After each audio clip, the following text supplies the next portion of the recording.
रूस ने इंडिया को ऑफर किया है दुनिया का सबसे एडवांस्ड स्ट्रेटेजिक बॉम्बर Tu-160, जिसे व्हाइट स्वॉन कहा जाता है। ये खबर सामने आते ही डिफेंस सर्कल में हंगामा मच गया। क्या इंडिया को ये डील लेनी चाहिए? आज इस वीडियो में हम जानेंगे Tu-160 की पावर, इसकी जरूरत, फायदे, नुकसान और क्या इंडिया के लिए ये गेम चेंजर है या सिर्फ एक शो पीस।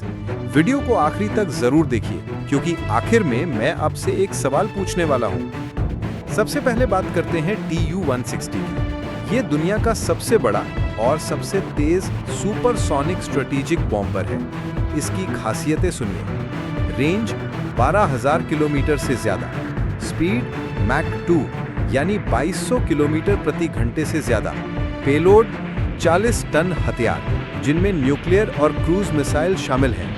Tu-160 को रशिया ने कोल्ड वॉर के टाइम पर बनाया था और आज भी इसे मॉडर्नाइज किया जा रहा है। इसे रूस का व्हाइट स्वॉन कहा जाता है और ये सिर्फ 16-17 पीस ही एक्टिव सर्विस में है। अब सवाल ये उठता है, इंडिया को ये क्यों चाहिए?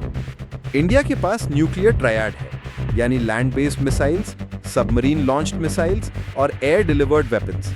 हमारे पास अग्नि 5 जैसी ICBMs हैं जिनकी रेंज 5,000 किलोमीटर से ज्यादा है। फिर भी बॉम्बर्स एक फायदा देते हैं, फ्लेक्सिबिलिटी और पावर प्रोजेक्शन। अगर इंडिया के पास Tu-160 जैसा बॉम्बर होगा तो हम न केवल पाकिस्तान बल्कि चाइना के अंदर गहराई तक स्ट्राइक कर सकते हैं, और वो भी बिना किसी रुकावट के।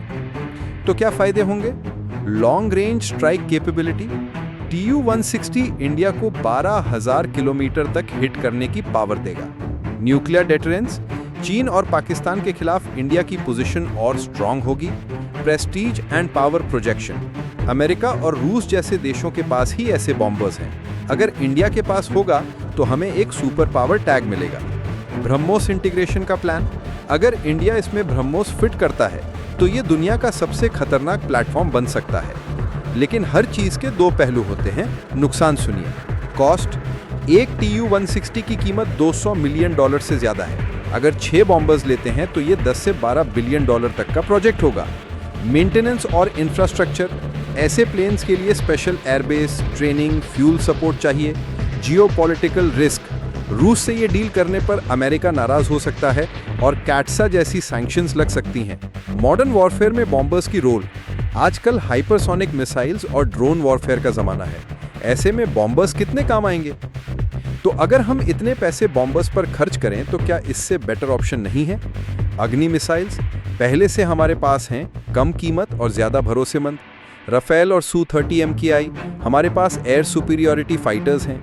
ड्रोन और हाइपरसोनिक मिसाइल्स, इन्वेस्टमेंट यहाँ ज्यादा फ्यूचर प्रूफ है। तो क्या हमें बॉम्बर्स पर खर्च करना चाहिए या फ्यूचर टेक पर? अमेरिका के पास B-52 और B-2 बॉम्बर्स हैं। चाइना H-6K पर काम कर रहा है और नया H-20 बनाने जा रहा है।